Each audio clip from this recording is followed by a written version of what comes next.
ان اللہ و ملائکتہ یصلون علی النبی،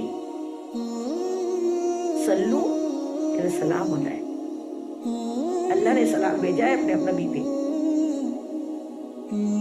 اور ہمیں بھی حکم دیا کہ تم بھی اس سنت میں میرے ساتھ میرے حبیب پہ ہم وقت درود بھیجنے والے، سلام بھیجنے والے بن جاؤ۔ درود بھیجتے ہیں اللہ تعالیٰ نے یہ قرآن پاک میں عربی میں نازل کیا نا، درود شریف بھی کیا ہے عربی میں، درود ابراہیم پڑھتے ہیں، اور جتنے درود پڑھتے ہیں وہ سب اللہ کے حبیب کی شان میں اور اللہ کے حبیب کے لیے سلامتی اور رحمتوں برکتوں کی دعائیں ہیں آپ کی آل پر اور آپ پر، جبکہ انہیں دعاؤں کی ضرورت نہیں ہے، ہمارے سلام کی ضرورت نہیں ہے، جس کو اللہ خود سلام بھیج رہا ہو ہم میرے کہہ رہے کہ سلام ہو کہ اسے ضرورت کیا ہے، لیکن اللہ کو اچھا لگتا ہے، اللہ کو پسند ہے کہ 24 گھنٹے میرے حبیب پہ درود و سلام بھیجو۔ تو رسپیکٹ کے ساتھ اگر ہم کھڑے ہوتے ہیں تو اس میں گناہ کہاں سے آ گیا؟ کہاں لکھا ہے رسپیکٹ نہیں کرنا؟ ایک ماں باپ جن نے دنیا میں لانے کے جو باعث بنے ان کا رسپیکٹ اللہ نے یہ سکھایا کہ اگر تمہاری ماں تم سے راضی ہے تو تمہارے لیے جنت ہے، ماں باپ راضی تو جنت، ماں باپ ناراض تو جہنم، تمہارے ماں باپ تمہاری جنت اور جہنم ہے۔ ایک صحابی رسول جہاد میں جانا چاہتے تھے، میرے آقا کریم صلی اللہ علیہ وسلم کی بارگاہ میں حاضر ہوئے، عرض کرتے ہیں یا رسول اللہ صلی اللہ علیہ وسلم مجھے جہاد کی اجازت دیجیے۔ پیارے آقا ارشاد فرماتے ہیں تیرے ماں باپ زندہ ہے؟ عرض کی یا رسول اللہ جی زندہ ہے۔ پیارے آقا ارشاد فرماتے ہیں جب تو انہیں کی خدمت کر تجھے جہاد کا بھی ثواب ملے گا۔ اتنی بڑی بات ہے، ماں باپ، اس کے بارے میں یہ نہیں کہا ماں تہجد گزار ہونی چاہیے تبھی اس کی خدمت کرو، باپ تہجد گزار ہونا چاہیے تبھی اس کی عزت کرو، وہ کیسی ہو، وہ بدکار ہو بدماش ہو کیسے ہی ہو، وہ تمہارے ماں باپ ہیں، ان کا حساب وہ دیں گے، تمہیں رسپیکٹ کرنی ہے۔ رسپیکٹ اس دین میں سکھایا گیا ماں باپ سے شروع ہوا ہے، تو جس نے دین سکھایا وہ ماں باپ سے بھی بڑا ہوتا ہے۔ عالم دین جو ہمیں اللہ سے ملاتے ہیں، اللہ کے ولی جو ہمیں اللہ کی بات، اللہ کا ذکر ہمیں سمجھاتے ہیں، اللہ کا نام ہمارے دل کو جاری کرا دیتے ہیں، اور جن کے سوالے کو سن کر ہمارے بچے ان جیسا بننا چاہتے ہیں۔ آپ کو لگتا ہوگا یہ باجی بار بار ان بزرگوں کا ذکر، ان بزرگوں کا موضوع لے کے بیٹھ جاتے ہیں، یہ بزرگ جو ہے نا ہمارے ہیرو ہیں، یہ ہمارے رول ماڈل ہے، یہ اگر بچوں کو مائیں ان کے بارے میں بتائے نا تو ان کی زندگیاں سنور جائے، لیکن آج ماؤں کو واٹس ایپ اور فیس بک سے فرصت نہیں ہے، رات بھر بے فضول یوٹیوب میں وہ مگن ہے، اور بچوں کو کارٹون پکڑا دیے گئے ہیں، اور وہ کارٹون سے کیا سیکھیں گے اور کیا ان کی زندگی بنے گی؟ علم دین سیکھنا اور علم حاصل کرنا، ہر نفع دینے والا علم سیکھنا فرض ہے، لیکن ہم نے اپنی قوم کو علم سے دور کر دیا، اور آج حالات ہم دیکھ رہے ہیں، اتنی بڑی تعداد ہونے کے بعد بھی ہم پست ہیں۔ ایک زمانہ تھا جو مسلمانوں کے نام روشن ہوا کرتے تھے، ہر فیلڈ ہر شعبے میں مسلمان کا نام ہوتا تھا، آج تو افسوس ہے،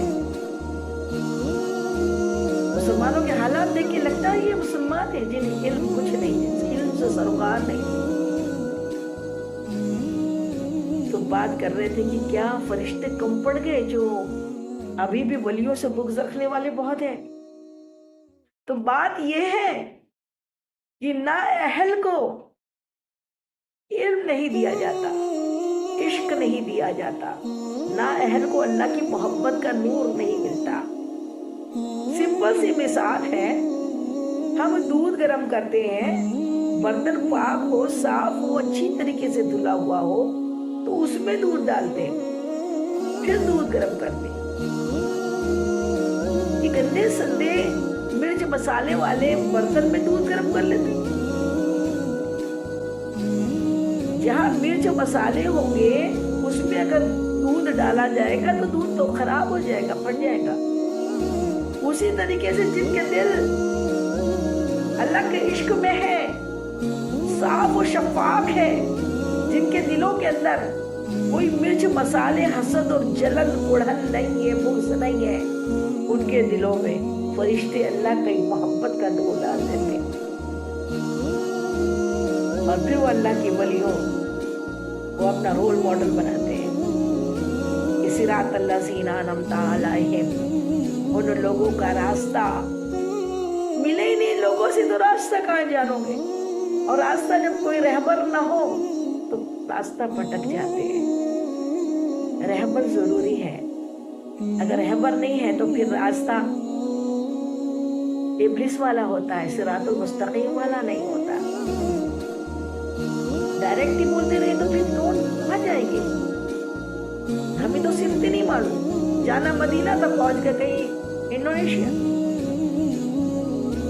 تو راستہ پتہ کرنے کے لیے اللہ والے چاہیے، اللہ والے اللہ سے ملا دیتے ہیں۔ آئیے اب ہم بات کر رہے تھے امام جعفر صادق رضی اللہ تعالی عنہ کی سوانح پر۔ کون امام جعفر صادق؟ جو سادات گھرانے کی تحمیل کی رہا، جو جناب سیدہ بی فاطمہ الزہرا رضی اللہ تعالی عنہا، حضرت علی کرم اللہ وجہہ کے نواسے، نواسے مطلب پوتے، آپ کے بیٹے امام حسین، امام حسین کے بیٹے زین العابدین، اور زین العابدین کے بیٹے امام باقر رضی اللہ تعالیٰ عنہ، امام باقر کے بیٹے حضرت امام جعفر صادق رضی اللہ تعالیٰ عنہ۔ کیا پیارا سلسلہ ہے۔ والد کے جانب سے آپ کا سلسلہ نسب رسول اللہ صلی اللہ علیہ وسلم سے جا کر ملتا ہے۔ جناب سیدہ بی بی فاطمہ الزہرا رضی اللہ تعالیٰ عنہ کے والد محترم سب جانتے ہیں، اللہ کے محبوب مصطفیٰ جان رحمت ہے۔ تو والد کے جانب سے آپ کا سلسلہ حضور نور مصطفیٰ جان رحمت سے جا کر ملتا ہے، اور والدہ کی جانب سے آپ کا سلسلہ نسب بی بی اسماء، جو جناب حضرت ام المومنین بی بی عائشہ صدیقہ رضی اللہ تعالیٰ عنہا کی بڑی بہن، اور آپ کا سلسلہ حضرت ابو بکر صدیق رضی اللہ تعالیٰ عنہ سے۔ آپ کی ولادت باسعادت 17 ربیع الاول 702 ہجری مدینہ منورہ میں آپ کی پیدائش ہوئی، ولادت ہوئی، اور آپ کی کا وصال جو ہوا ہے وہ 15 رجب المرجب، وہ آپ کا مدینے میں وصال ہوا ہے۔ کون ہے یہ امام جعفر صادق؟ آپ نے دیکھا کتنا عظیم خاندان، حسب نسب زوردار، اور کیا ہے، گریٹ مسلم سائنٹسٹ ہے، گریٹ، صرف عالم دین ہی نہیں ہوئے، علم فقہ ہی نہیں سیکھی، آپ کو تمام علوم میں اللہ تعالیٰ نے علم لدنی دیا ہوا تھا، شریعت کے تمام علوم میں آپ کو ہر سبجیکٹ میں ہر مہارت حاصل تھی۔ آپ کے علم کا لوہا آپ کے دادا حضرت امام باقر کا جب وصال ہوا تو آپ 15 برس کے تھے، اور زین العابدین آپ کے دادا زین العابدین اور آپ کے والد محترم امام باقر رضی اللہ تعالیٰ عنہ جب آپ ننھے سے تھے اور لوگ مسئلے مسائل کے لیے آپ کے پاس آتے تھے نا، تو آپ کے دادا حضرت اور آپ کے والد محترم ارشاد فرماتے ہیں یہ چھوٹا سا مسئلہ تو ہمارا جعفر ہی حل کر دے گا۔ اتنے ذہین آپ بچپن سے رہے امام جعفر صادق۔ آپ کے علم کی بات تو یہ کہ علم کا دریا تھے، اور علم آپ کو کہاں سے ملا تھا یہ آپ دیکھ ہی رہے، حسب نسب بھی بہت زوردار، شجرہ ہی بہت شاندار، اور پھر اللہ جسے چاہتا ہے، ایک حدیث مبارکہ ہے میرے آقا ارشاد فرماتے ہیں، اللہ تعالیٰ ارشاد فرماتا ہے، اللہ تعالیٰ جب کسی بندے کی بھلائی کا ارادہ کرتا ہے نا تو اسے علم دین سے، علم سے مالا مال کر دیتا ہے، غیبی طریقے سے علم عطا کر دیتا ہے، علم لدنی عطا فرما دیتا ہے۔ تو اللہ تعالیٰ نے آپ کو علم لدنی عطا فرمایا تھا، ہر شعبے میں آپ کو مہارت دی، اور ہر شعبے میں آپ کو صرف دینی شعبے میں نہیں، سائنس، یہاں تک کہ کیمیا کیمسٹری میں آپ اپنے آپ میں اپنی مثال خود تھے۔ آپ نے کوفہ میں مدرسہ قائم کیا، اور آپ کے مدرسے میں الحمدللہ آپ کے مدرسے میں 4000 سے زیادہ شاگرد تھے، سبحان اللہ۔ اور شاگردوں میں اب آپ کو کیا بتائیں، آپ گریٹ مسلم سائنٹسٹ ہوئے، اور بہت بڑے فلاسفر ہوئے، اور اسلام کے گریٹ اسکالر ہوئے۔ آپ کے مدرسے میں آپ کے شاگردوں کا اگر نام لے تو کون؟ امام اعظم ابو حنیفہ رحمت اللہ علیہ، جو مسلمانوں کے 4 امام ہیں نا، اس میں امام اعظم جو ہے پوری دنیا میں 80% لوگ آپ ہی کے فالوور ہیں، امام ابو حنیفہ رحمۃ اللہ علیہ۔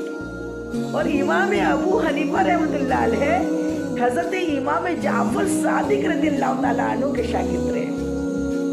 2 سال وہ آپ کے ساتھ علم آپ نے سیکھا، اور آپ کا ایک بڑا شاندار کوٹیشن ہے، آپ کو بڑا پیارا سنہرا اقوال ہے۔ آپ ارشاد فرماتے ہیں، کون؟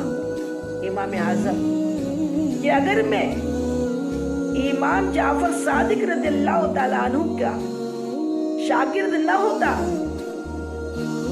تو میں ہلاک ہو جاتا، برباد ہو جاتا۔ میں نے سب سے زیادہ علم اگر سیکھا، پورا کے پورا علم کا نچوڑ میں نے امام جعفر صادق رضی اللہ تعالیٰ عنہ سے سیکھا۔ سبحان اللہ، سبحان اللہ۔ جس کا شاگرد ایسا ہو، درخت اپنے پھل سے پہچانا جاتا ہے، اور ماں باپ سے بڑھ کر اثر پڑھانے والوں کا ہوتا ہے۔ آپ کی مثال اپنے آپ میں ہے کہ آپ کے شاگرد کون؟ امام اعظم ابو حنیفہ رحمۃ اللہ علیہ خود کہہ رہے ہیں کہ اگر میں آپ کی صحبت میں 2 سال نہ گزارتا تو یہ امام، آپ کا نام نعمان بن ثابت رحمۃ اللہ علیہ، لیکن آپ ابو حنیفہ رحمۃ اللہ علیہ کے نام سے مشہور ہوئے۔ کہتے ہیں نعمان برباد ہو جاتا۔ سبحان اللہ۔ آپ کے شاگرد میں دوسرا نام امام ملک رحمۃ اللہ تعالیٰ، جو امام 4 امام میں امام ملک، وہ بھی آپ کی صحبت سے استفادہ آپ کو ملا، علم ملا امام ملک کو۔ سبحان اللہ۔ 4 میں سے 2 آپ ہی کے شاگرد ہیں۔ پھر حضرت داؤد طائی رحمۃ اللہ علیہ، بڑے بلند پائے کے بزرگ۔ حضرت سفیان ثوری رحمۃ اللہ علیہ، بہت بلند پائے کے بزرگ، آپ ہی کے مدرسے میں پڑھے۔ سبحان اللہ، سبحان اللہ۔ اور حضرت شفیق بلخی رحمۃ اللہ علیہ، ماشاءاللہ ماشاءاللہ، ان نے بھی آپ کے ساتھ وقت گزارا اور آپ کی صحبت سے استفادہ کیا. اور سب سے بڑی بات یہ تو دین کے بزرگ ہوئے, دین کے فقیہ ہوئے, دین کے اسکالرس ہوئے.